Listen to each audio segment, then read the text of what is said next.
यह प्राइसेस दिखा रहा है स्क्रीन पर। एक दो ऐसे काउंटर मिड कैप्स में, लार्ज कैप्स में जो आप पोर्टफोलियो में ऐड करना चाहें।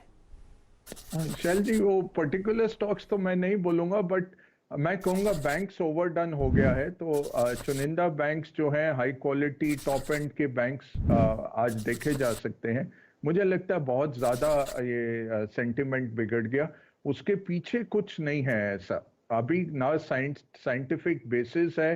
अब जब डेल्टा भी आया था तब भी लोगों ने कहा था, और डेल्टा फिर सारी कंट्रीज में, चीन तक में पहुंच गया जो बहुत टाइट कंट्रोल रखते हैं। बट विश्व की इकोनॉमी बढ़ती रही, और हमें क्या देखना है, लिक्विडिटी इतनी है, और इससे उम्मीद की क्या किरण निकलती है। एक तो आपने कहा जो तेल की कीमतें कम गई, वो अच्छा है भारत के लिए, अगर तेल की कीमत सीमा में रहे।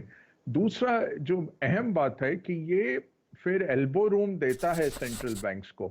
अब यूरोपियन सेंट्रल बैंक में काफी, स्पेशली जर्मन बैंक बोल रहे थे इन्फ्लेशन बहुत हाई है, अब आप अपना क्यूई बंद करिए।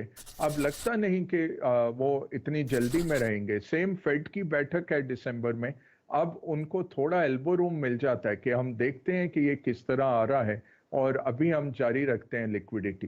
तो ये मार्केट के लिए bad news is good news हो जाता है। और मैं फिर कहूंगा कि सरकारें सक्षम है, सरकारों को पता है क्या करना है, और वो कंटेन करेंगी। दूसरा, सेंट्रल बैंक्स की प्लेबुक अब तैयार हो गई है शैल जी। उनको पता है कि किस तरह से पैसा छोड़ना है मार्केट में, किस तरह इकोनॉमी को उभारना है।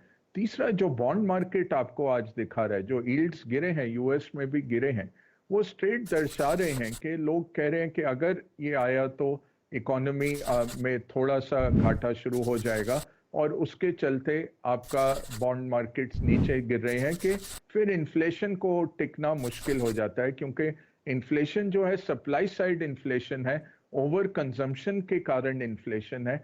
ये इन्फ्लेशन इस कारणवश नहीं है कि इकोनॉमीज ओवरहीट हो गई हैं, और उसके जो ट्रेडिशनल हम इकोनॉमिक्स में देखते थे, ये सप्लाई साइड इन्फ्लेशन है।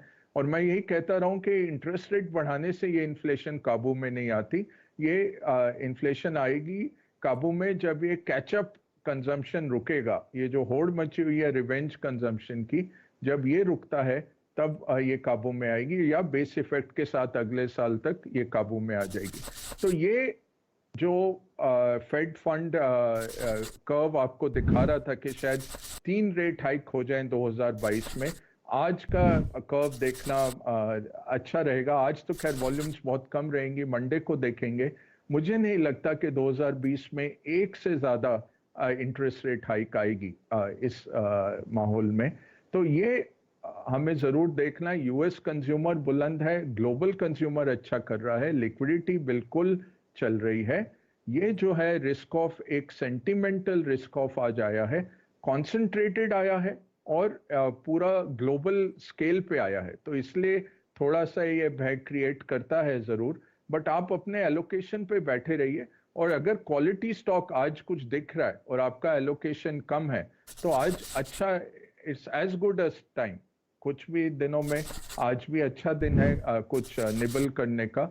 और ये देखना पड़ेगा यूएस बायर जब लौट के आते हैं मंडे को, किस तरह के मार्केट रहते हैं। मैं थोड़ा सा ऑप्टिमिस्टिक ही हूं कि ये ओवरडन हो गया, आज इतना खराब सिचुएशन नहीं है। बाकी साइंटिफिकली तो 2-3 हफ्ते में ही पता लगेगा कि कितना डरना है इस वेरिएंट से। ओके अजय सर, अच्छा लगा आपसे बात करके, थैंक यू सो मच। तो बैंक्स में निबलिंग करी जा सकती है, अच्छे क्वालिटी स्टॉक्स जो पसंद आ रहे थे, पोर्टफोलियो में एक्सपोजर कम था उन स्टॉक्स में, तो आज थोड़ी सी निबलिंग करने का दिन हो सकता है। अच्छे अजय सर अभी भी बुलिश ही हैं, लिक्विडिटी फ्लोज अच्छे रहेंगे, फंडामेंटल्स मजबूत है, और शायद जो डर है फेड के अगले मूव का, अगले 12 महीने में 3 बार, ऐसा ना हुआ, ऐसा नहीं हुआ तो उभरते बाजारों के लिए, इसमें से अगर मूव्स 1 या 2 ही रहे तो उभरते बाजारों के लिए उसकी अच्छी खबर होती हुई नजर आएगी, उतनी लिक्विडिटी कर्टेलमेंट कम हो रहा होगा। ठीक बात। लेकिन 17,150 के जोन्स पर 2-2.25% की कमजोरी के साथ भारतीय बाजार ट्रेड कर रहे हैं। क्विकली जरा कुछ स्टॉक स्पेसिफिक मूव्स पे बातचीत कर ली जाए सबसे, उसके बाद अगले हफ्ते के ट्रिगर्स पे भी बातचीत होगी। जेएसडब्ल्यू स्टील, हिंडाल्को दोनों स्क्रीन पर लेकर आइएगा। अच्छी खासी कमजोरी, 5 से 6% का दबाव है। इन स्टॉक्स में टाटा स्टील 2 से जरूर थोड़ा सा रिकवर हुआ, लेकिन इन दोनों में अभी भी प्रेशर बना हुआ है। मानस, इन दोनों में से कुछ अच्छा खरीदारी करना है, कुछ भी माना है क्या मानस आज? वैसे मैं पूछूं, फायदा नहीं होगा फिर? नहीं, खरीदारी कर सकते हैं, बिल्कुल करनी चाहिए। और फार्मा में जिस तरह की स्ट्रेंथ देखने को मिल रही है, आप उस स्पेस में बिल्कुल जाके खरीदारी कर सकते हैं। लेकिन मेटल में अभी भी दूर रहना बेहतर रहेगा। मैं समझता हूँ कि शायद मेटल में गिरावट अभी और बढ़ेगी। देखिए 200 दिनों का मूविंग एवरेज टाटा स्टील का ब्रेक करना अच्छा इंडिकेशन नहीं है। हिंडाल्को का एक बहुत ही इंपॉर्टेंट सपोर्ट को ब्रीच करना अच्छा संकेत नहीं है। सेल भी मेरे ख्याल से 200 दिनों के मूविंग एवरेज के नीचे गया है।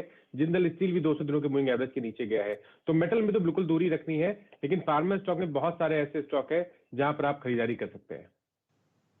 चलिए, ये रणनीति आपके सामने हिंडाल्को पर बारस जायसवाल साहब अब बताते हुए दिख रहे हैं। डायरेक्टर साहब, ऐसा करते हैं, एक बार स्क्रीन पर पूरा बाजार ले आते हैं और फिर हमारी जो टेक्निकल पैनल है उनसे जुड़ते हैं। दिखाइए एडवांस डिक्लाइन रेशियोज, दिखाइए निफ्टी, बैंक निफ्टी, जहां पर आपको कुछ लोअर लेवल्स पर सपोर्ट आता हुआ दिख रहा है। निफ्टी बैंक अब आपके सामने 36,301, अभी भी 1000 अंक का कट। निफ्टी 50 आपके सामने कुछ समय पहले 400-410 अंक नीचे था, अब 383 अंक नीचे, 17,150। निफ्टी मिड कैप में अभी भी परेशानी जारी, फिलहाल आपके सामने 733 अंक का लाल निशान है, 30,193। कई फार्मा स्टॉक्स हैं जहां पर आपको परेशानी दिख रही है, और ये हमारा शानदार हीट मैप आपके लिए आशीष जी।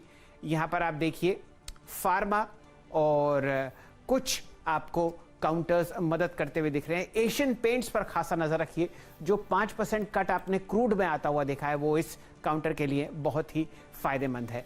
बाकी हर तरफ लाल निशान। सबसे ज्यादा ग्लोबल मेटल्स में आपको पिटाई होती हुई दिख रही है। देखिए जेएसडब्ल्यू स्टील, हिंडाल्को और टाटा स्टील भी आपको यहीं कहीं दिखेगा। देखिए 1124 के आसपास 4% नीचे। और आपको परेशानी आती हुई दिख रही है बैंक्स में।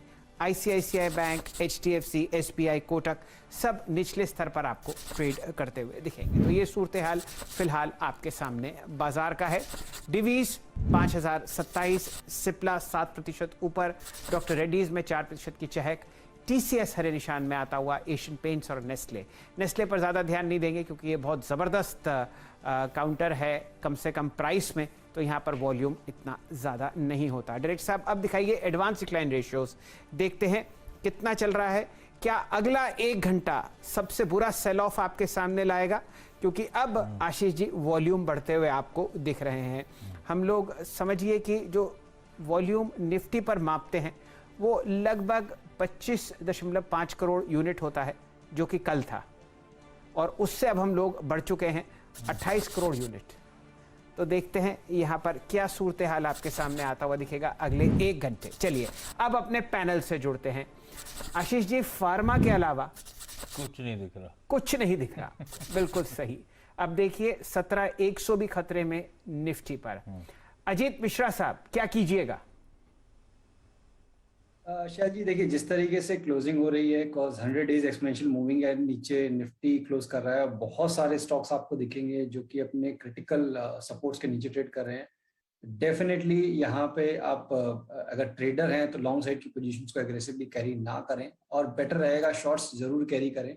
एक्चुअली चैलेंज यही रहता है कि ओवरनाइट शॉर्ट